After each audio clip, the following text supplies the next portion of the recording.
திருச்சியில் we the leaders அமைப்பின் சார்பில் உறுப்பினர் சேர்க்கை முகாம் மற்றும் மரக்கன்றுகள் வழங்கப்பட்டன.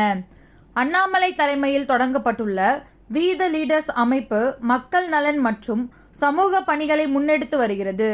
சுற்றுச்சூழல் பாதுகாப்பு, மரக்கன்றுகள் நடுதல், போதைப்பொருள் எதிர்ப்பு, கடற்கரை தூய்மை, நீர்நிலைகள் பாதுகாப்பு உள்ளிட்ட பல்வேறு பணிகளில் தன்னார்வலர்கள் ஈடுபட்டு வருகின்றனர்.